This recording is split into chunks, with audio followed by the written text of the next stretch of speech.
Blanche with Post-Ignorance Fukushima Update Radio in the Belly of the Beast. As you know, I did that yesterday over at the D Event Center. Improvisational genius. Isn't that what Fatma K. Brody said on this campus about Joseph Smith? I was trying to, this sign's been everywhere. You name it, it's been there. It's been in Obama's face. It's been in Trump's face. Been in Bernie Sanders. It's been inside the UN. It's been inside the World Health Organization. I gotta show you the other side of this. It's from my elementary school, West Weber Elementary. When they tore it down, the Leslie Hodson masterpiece. I'll show you some history, but what I want to talk about today is those are California purple urchins. That's Tillamook Bay in the 2000s. You think it looks like that? I declared them extinct. What do you mean California upper purple urchins in Oregon? Everybody that lives in Eugene's from freaking LA. Everybody, so I'm going to talk about the betrayal of the music industry. Do we have the Rumors album on the wall up here anywhere? We got to have a Fleetwood Mac. There it is right there. I knew it. So, right there. Which is the #1 gross selling album of all time at one time. Of course, Michael Jackson shortly thereafter. Rumors, and then of course Michael Jackson. Thriller. You've been smacked by the smooth. So I'll start it off like this. Everybody's turned their back on me historically. I ain't gonna quit you. That betrayed me all over the internet, including on this campus. Professors, I'm the real PhD. You guys turned your back on me for what? Why? You couldn't handle the truth. You branded yourself in history. You're on the wrong side. The music industry, everybody that turned their back on me over the last, on us, the ecology. So I'll tie this into Stevie Nicks, that Utah girl. Oh yeah. That hardcore anti-nuclear energy activist that she was. All of them were. All of them. On the backs of 3 Mile Island? Oh, yeah. I did a piece. Do we have a Tom Petty album anywhere up here? Free Fallin'? So Petty was the last one that held on to it. He used to tour around. He used to have these shirts with nuclear reactors on with a native chief on thing. And by the way, if you have one of those shirts, I was looking around the internet the other day. They go for $1,500. So he was the last one that held on. So I did this video. I feel kind of bad about it. Just going off on Petty for betraying us, whatever. I ripped up his stuff. I have some from the 1970s. I have a real crew shirt from New York. Yeah, I was there. The 79 no nuclear energy. We still there? Yeah. So, and I ripped it up online, whatever. That was 3 days later that Petty died. But they all were anti-nuclear energy activists, especially Stevie Nicks. Now, I grew up here in Utah. Stevie Nicks quite a bit older than me, but Stevie Nicks went to junior high and high school here. Beyond a goddess around this place. So I have a twin sister. Really beautiful twin sister. She looked exactly like Stevie Nicks' blonde-haired, brown-eyed girl. Oh, wow. Looked exactly identical to her. So I grew up here.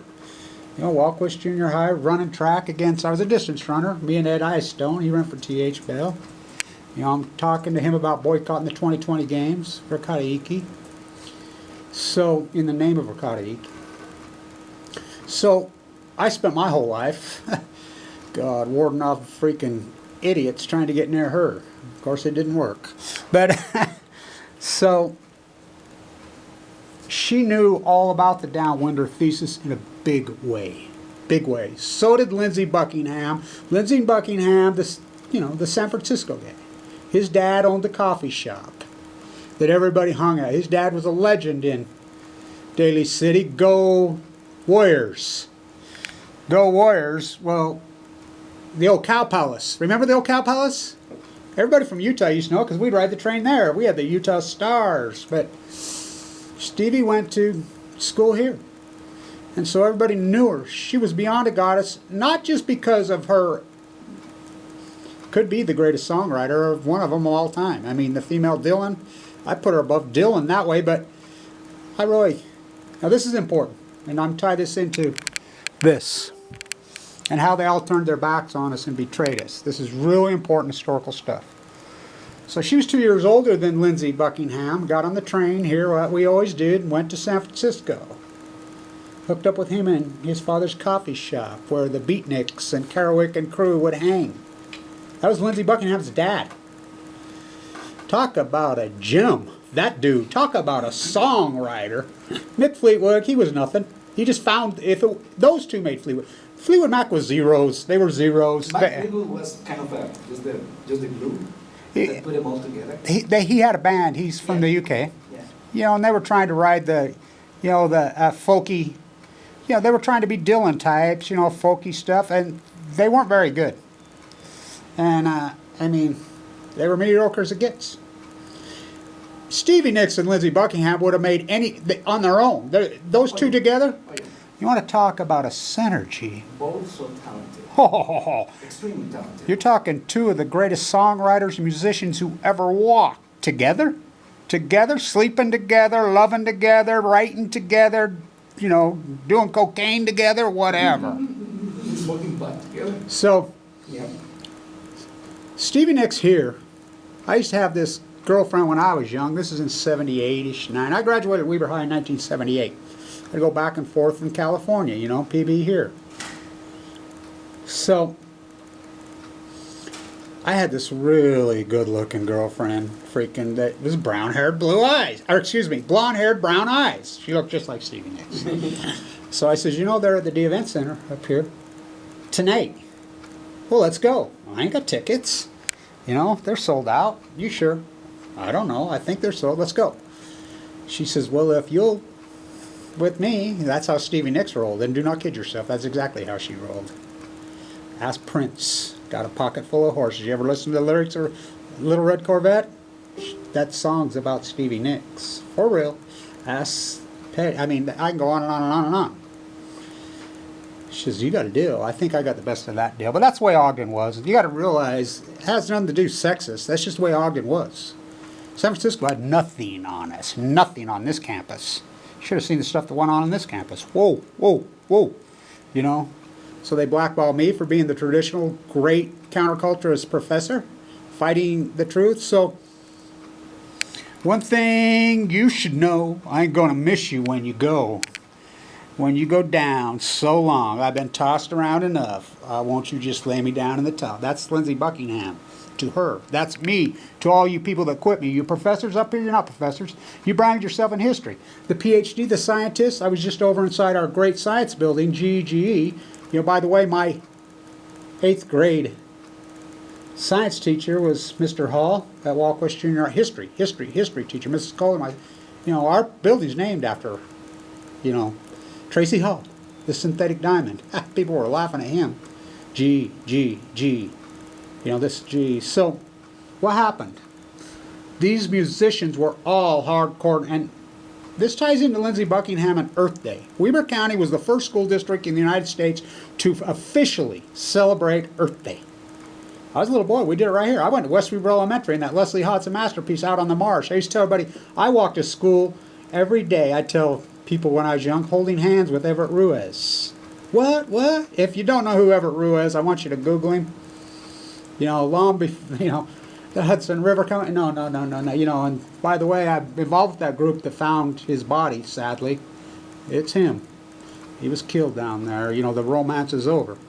But, so, Earth Day, Buckingham's father, the Beatniks, you know, Kerouac and crew were so paramount. So there's a really great interview, I'll try to find it, put it out there, with the guy who invented Earth Day. He was a Canadian.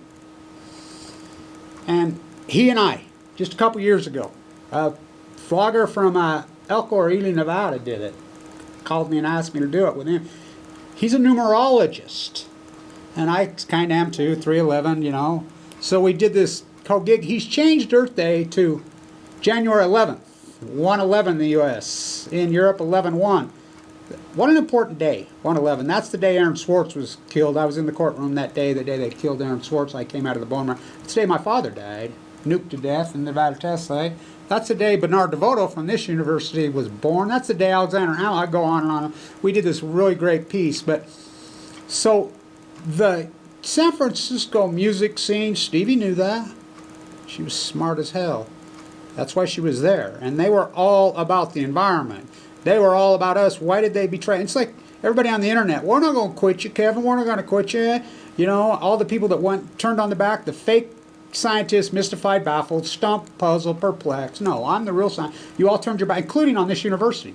These professors, you branded yourself in history. Everybody did. I got one thing to say to everybody that quit me, turned their back on me, betrayed me, stabbed me in the back, which they did while I was full of cancer. One thing you should know, I ain't going to miss you when you go. And you're going straight to hell. You know, you want to cover up Fukushima? You want to go along with Fukushima, the greatest ecological catastrophe in human history?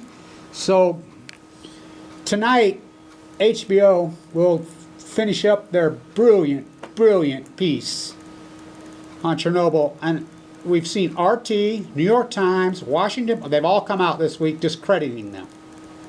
Cool. Well, nobody knows, well, I shouldn't say nobody. Nobody in this part of the world knows Chernobyl like I know Chernobyl. The reason is because I was hooked up with Annika for all those years. I've ate, slept, drank this for... And by the way, we were told. We know. We know. We just turned our backs like they did. We put on the golden handcuffs and chased money. So, that documentary is historically 100% incredibly accurate. So the last piece is IAEA in Vienna, the lies. Now, you know I'm headed to Vienna. I protest there a lot. That sign will be there. That sign, I'm the only person that has permission on earth to do this. It took me getting locked up inside there. I got arrested inside the UN for nothing. It took a big, long fight. It took Frida Eisenhower on the 200th anniversary of Waterloo, the head of the Green Party. I was at her. It took her working on this. It took a lot of people working on this to get what we call the Blanche Box. Now, I have permission. You know, and so it took a fight. And so I'll be protesting, you know, for months on the IAEA's cover-up of Chernobyl and Fukushima, the Great Pacific Genocide, the Catholic, you know, and if you watch the Chernobyl documentary, just remember, Fukushima's thousands of exactly that. Right now, today, there are 18,000 workers inside Fukushima. 18,000. 18,000. 18,000. Any given day, there could be up to 25, 30,000. I have stuff that most of I got in Austria, by the way. I have bootleg videos of inside there. I have bootleg stuff. I have, you name it, I got it. But I've run this by back when I used to have an attorney. He says, you can't forward that. You know, they will Barrett Brown you. If you don't know who Barrett Brown is, all he did was forward a link. Spent how many years in prison in Texas? And when he got out with Anonymous, I know all those guys personally. You know, from my days in New York and, you know, my post-ignorance army. So back to the betrayal. So I have this shirt that a guy sent me and gave me that says, Friday the 13th, Santa Barbara, the Grateful Dead, anti-nuclear power on Friday the 13th. Now this is how occupied my mind has been since I got cancer. I was at the hospital yesterday, walking around and waiting for some... I have a dietitian, so I have my lunch there every day, and it's a beautiful place to walk because it's the old Glassman Pond. And, you know, I get my juice at the market there. I'm friends. I mean, I have a routine, and I try to stay in because I was given 2 months to live with leukemia. I was like, well, you went into the bone marrow transplant on 11/11, but 11/11/11, but you went into the hospital officially on the 13th of October 2011. I'm like, that was a Friday afternoon when they gave me 2 months to live and told me I was going to die. I'm like, that was a Friday the 13th? Oh my God, it was. Whoa. In the Masonics house. 33, Kevin Blanche, the 33rd soup can. I'm a real Mason, I split my own rock. So, the betrayal. How could all these musicians make freaking their whole rocket man to the moon on anti-nuclear energy? And you name it, they did it. You name it, they did it. Especially Stevie Nicks. Now, let me explain. I always use, I'm going back to the Velvet Underground.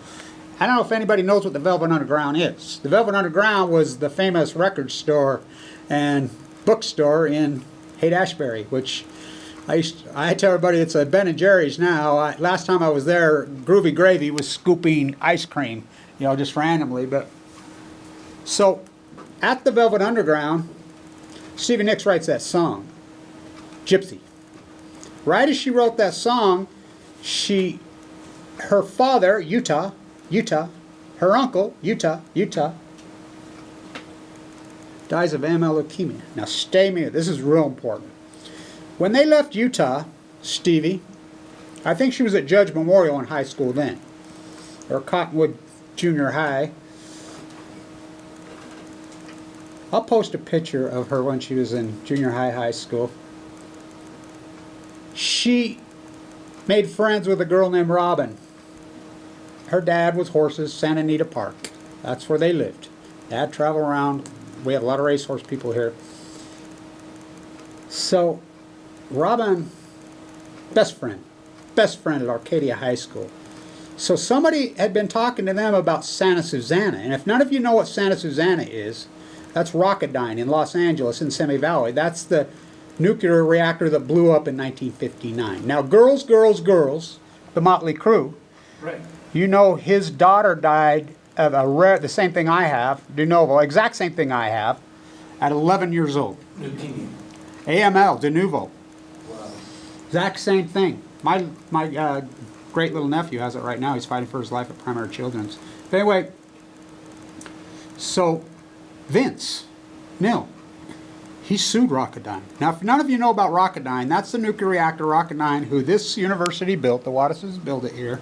That is the NuScale little reactor. They're trying to put it out. Same thing. It blew up in 1959. Oh, wow. Just like the one did in Mayak in Russia. Chernobyl's the second biggest nuclear disaster in Russia. Believe it or not. There was a bigger one. 1959. The same time this one, their weapons testing facility in Mayak. Oh yeah, they both blew up. The one blew up there, the one blew up. By the way, I still say Teller in the United States blew up Chernobyl. But so Stevie knew about this. Vince Neil knew about this. Inside the circles, you know, they all live in L.A. Anybody who's making the music scene has to go to L.A., right? So Stevie starts talking. She's already been a downwinder. She already knows. She's in northern Arizona, southern Utah, that her uncle died of leukemia. So she dedicates Gypsy to her best friend. Now Robin, her best friend, Robin Anderson, you can look her up. She's pregnant with child at the time. She's got AML leukemia out of nowhere. Why? She's pregnant with the baby. This ties into the brilliant Chernobyl documentary when the woman dies of leukemia and the baby sucks up the stuff. That's very real. That's very real. Lots of children, because there was the adoption agencies from Utah after Chernobyl, because so many of the men were killed, entombing it, you know, on the backs of the famine, on the backs of World War II, on the backs of World War I. Now, Annika, the activist that I worked with from the Ukraine, I met her in the Nevada test site. She died in '99 of AML leukemia. There's only one left in that family. Two of her brothers were the guys who scooped the stuff off the roofs. They both died shortly thereafter. So, real important here. See how we're doing on time. So, she's freaking out. Stevie Nicks is freaking out. Her best friend's pregnant, young, beautiful. She's just breaking down. So, this is when she wrote Gypsy. Right shortly thereafter, she wrote, I'm going back to the velvet underground. She took the flowers out of her hair and she never went back. I never left my gypsy, by the way. I'm still a roaming gypsy. Now, I come home to my FEMA camp here in Utah. Your FEMA camp, well, they put us all in a FEMA camp a long time ago, and we're paying a mortgage to Wells Fargo, who was started in San Francisco, District 13, Mariner Eccles here. By the way, the Federal Reserve District, the Mariner Eccles District Reserve, District 13, which is the San Francisco District, is headquartered in Utah, not San Francisco. Let's take the train. So, Crazy Train.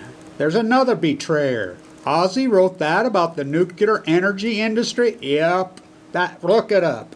Crazy Train, gone off the rails. That's what it's written about. There's lots of them. Were they really anti-nuclear, or were they just making money off our backs? Well, Stevie, I think, really was. Lindsey, I think, really was.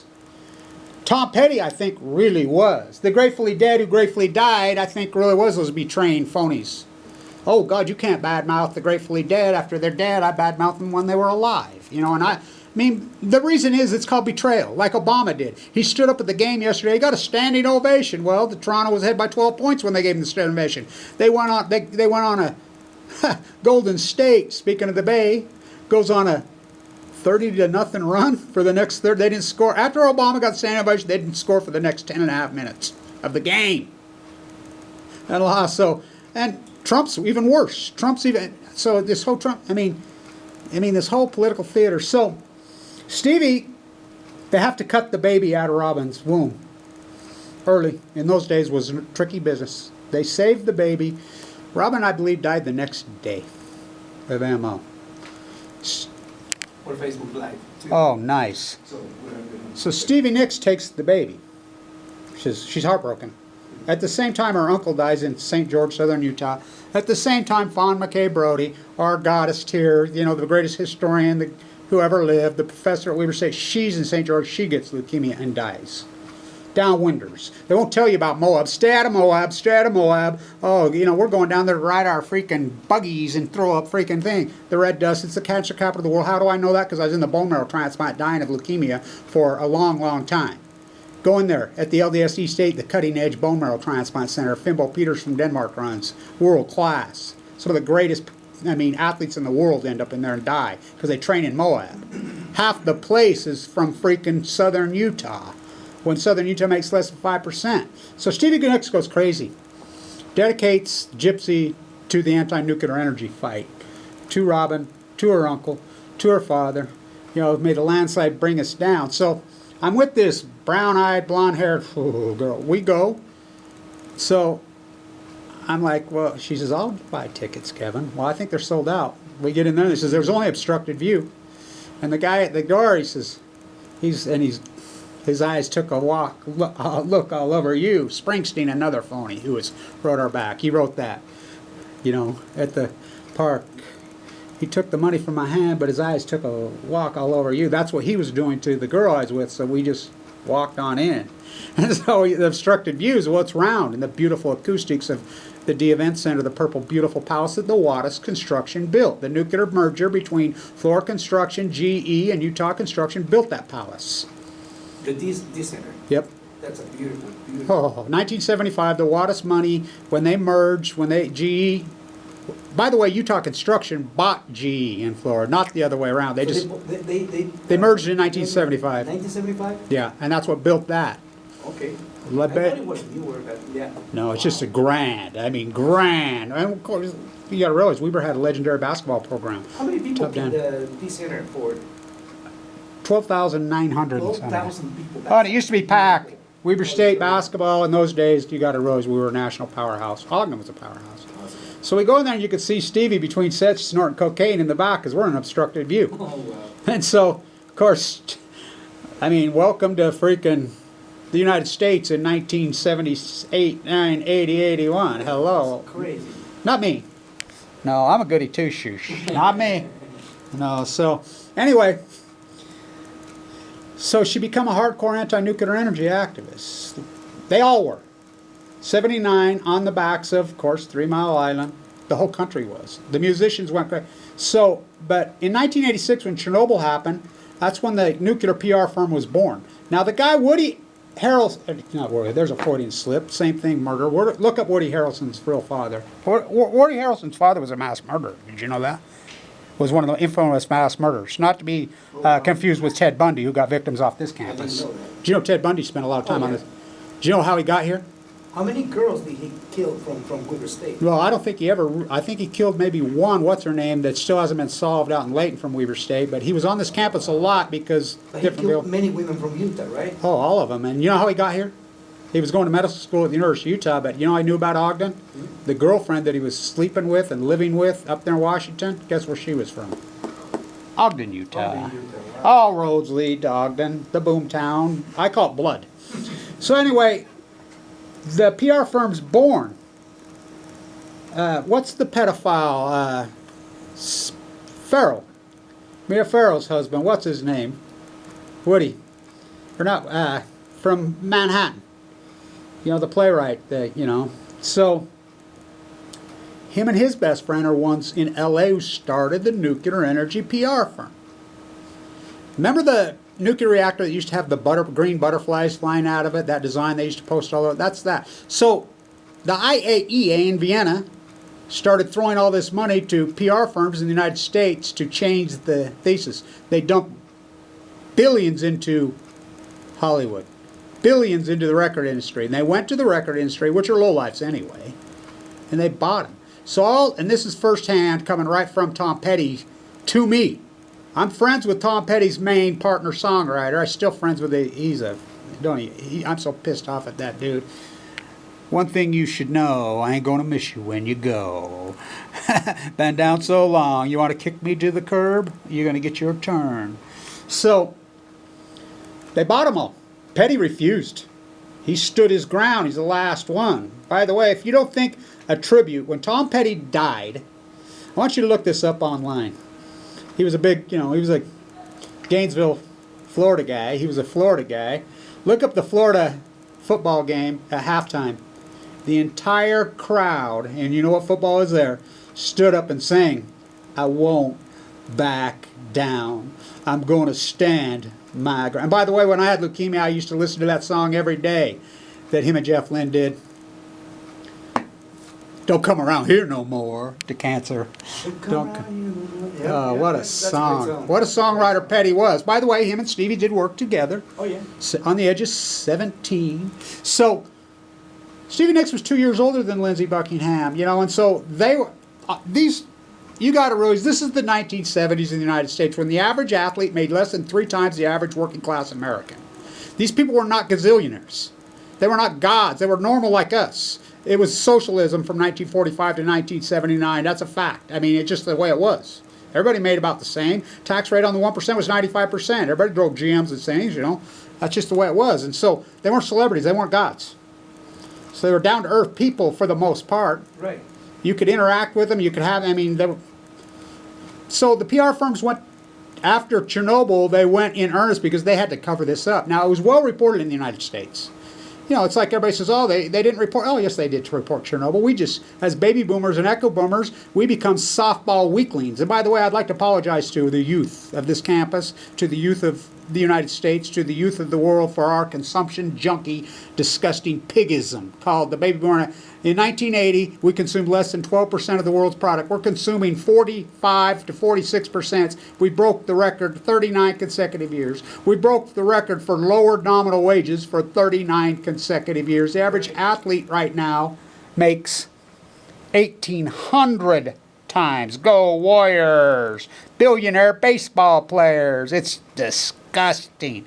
So they went to work on these guys. They basically says, we'll pull your record contracts, whatever. No anti-nuclear energyism. The record industry sold out whores. That's why music went to shit after that. A few held on. Now there's one, because I'm involved with Mothers for Peace. I go to Diablo Canyon. By the way, I'll be doing the play-by-play here at Weber State. And the first game of the season in football is Cal Poly here. Cal Poly, San Luis Obispo. Let me start this over.